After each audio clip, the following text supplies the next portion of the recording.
The bank manager set the metal box down on the table between us, and I watched my mother's face change before the lid was even open. She had told everyone, for 3 months, that no safe deposit box existed. She had said it at the funeral. She had said it during the estate meeting with her own attorney. She had said it to my face twice when I asked directly. "There's no box, Rachel. Your grandmother didn't have one. I would know."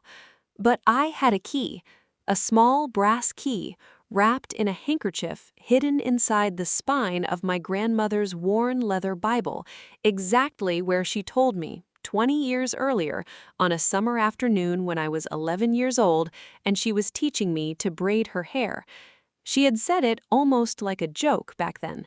"If anything ever happens to me, sweetheart, look in my Bible. Everything that matters is tucked inside." I had remembered it for 20 years. I don't know why that particular memory stayed with me so clearly when so much else from childhood had faded, but it did.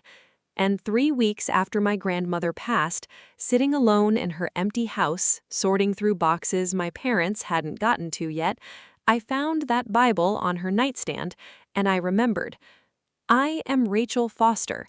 I am 31 years old. I am a graphic designer. My family has called me unmotivated for most of my adult life. What was inside that box was about to prove them wrong about almost everything they ever assumed about me. I want to tell you about the specific shape that being underestimated takes in a family like mine. I am not a high earner. I work freelance, mostly remote, building brand identities and websites for small businesses.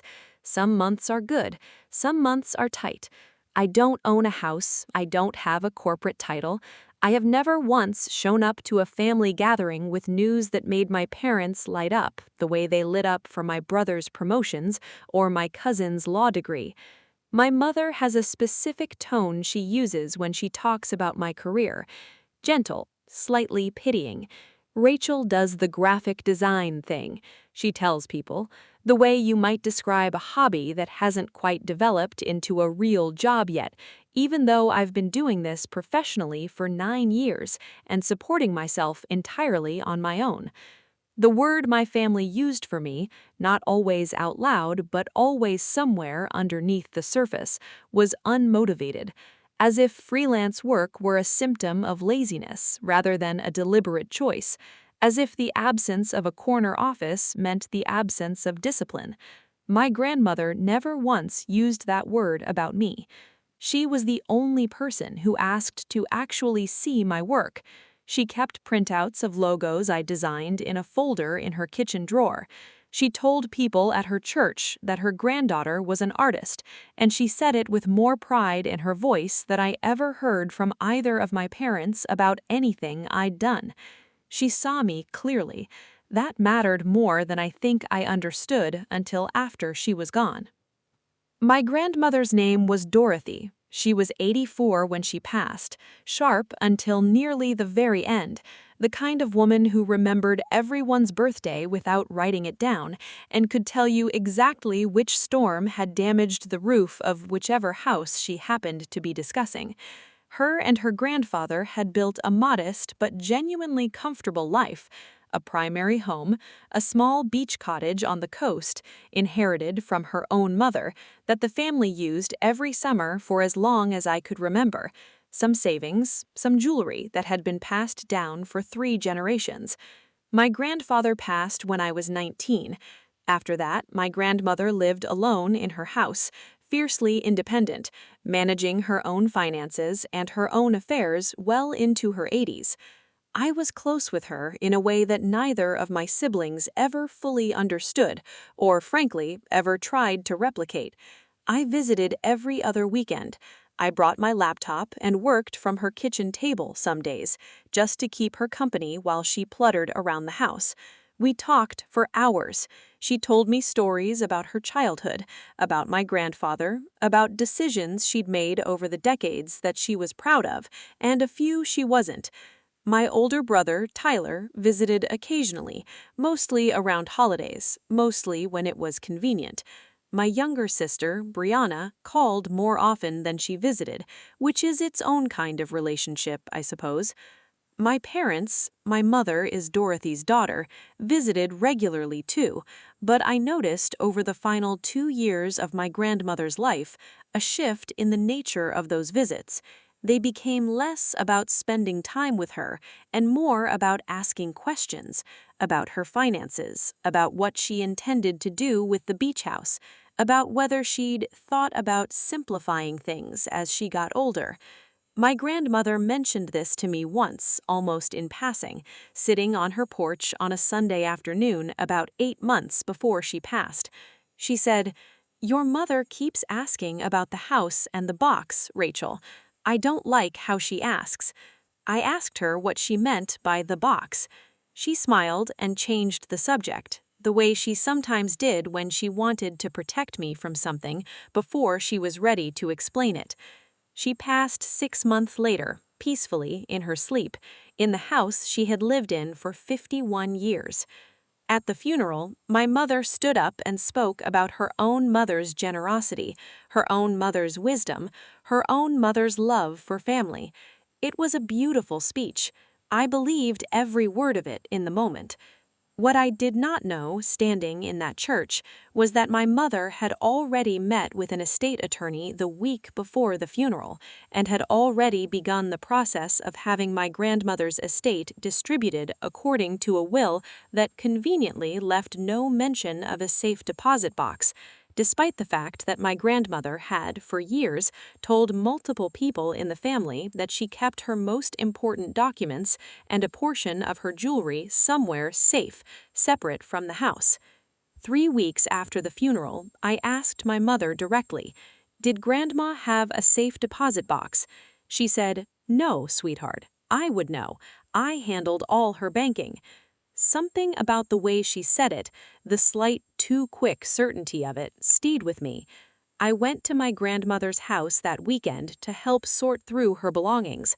My parents had already taken the obvious valuables, some furniture, some of the jewelry that had been on display, the contents of her desk. What remained were the things people don't think to look at carefully: books, old papers, the nightstand drawer. Her Bible was sitting on that nightstand exactly where it had always sat. I picked it up, I held it like you hold something that belonged to someone you loved, and then I remembered her voice from 20 years earlier, braiding my hair, telling me where to look if anything ever happened to me.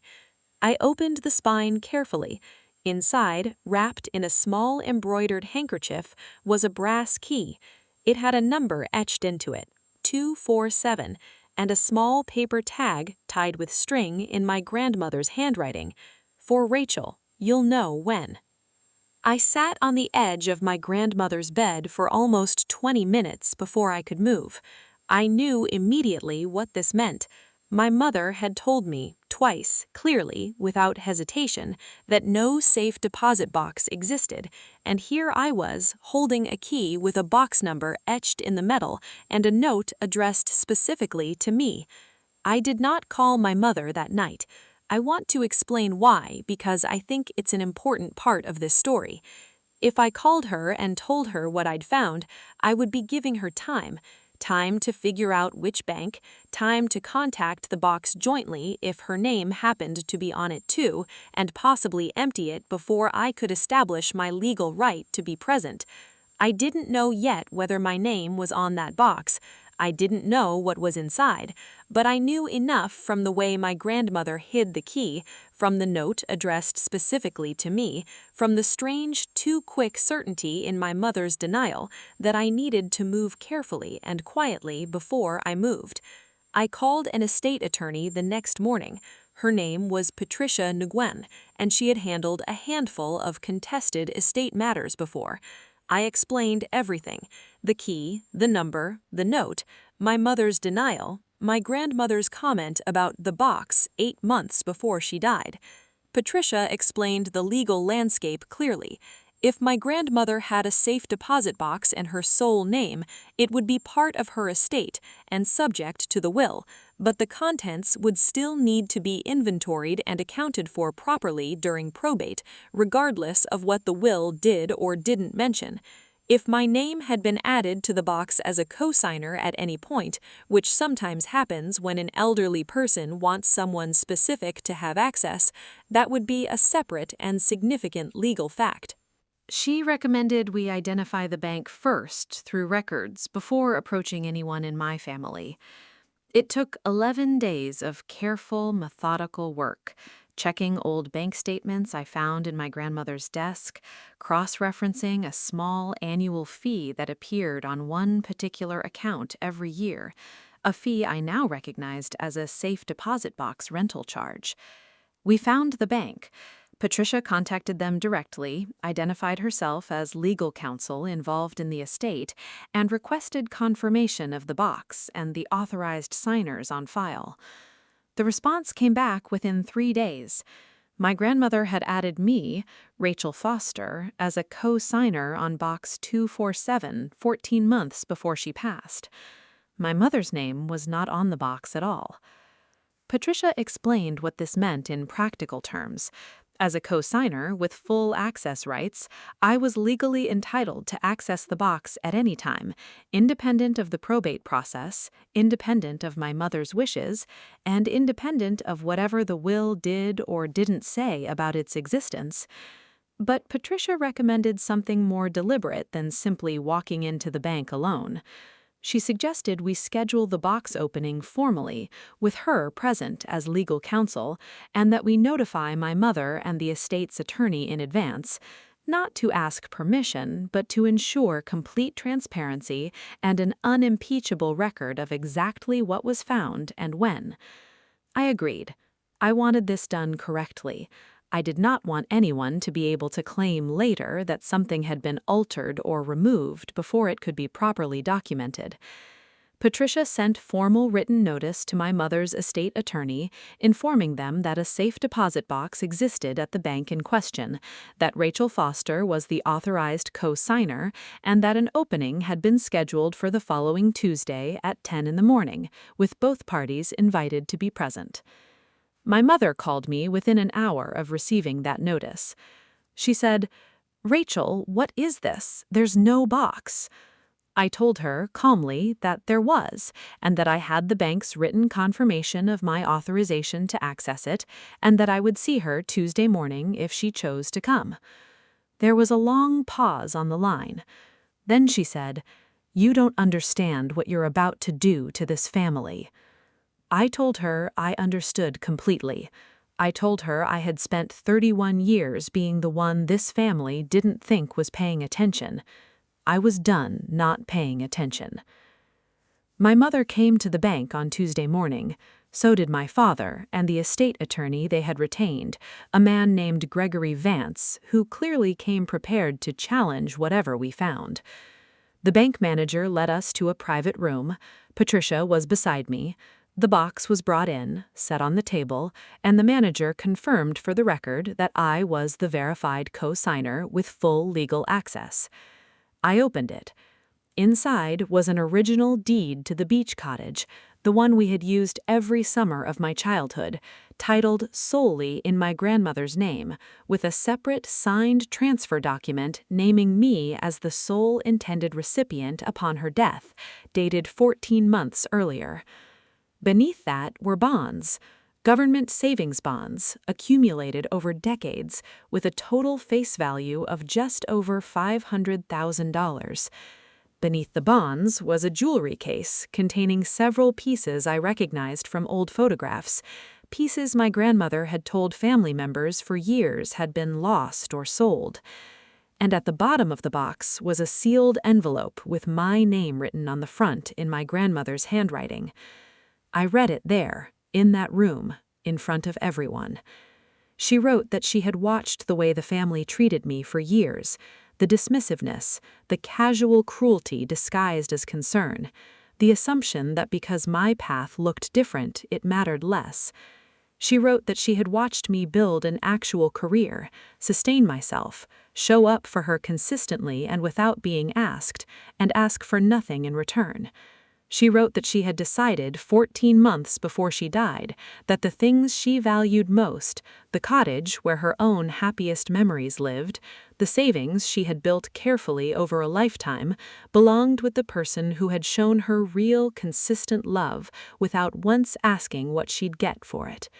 She named me specifically, by name, as her intended recipient for those assets, separate and apart from whatever the formal will distributed. My mother sat very still through all of it.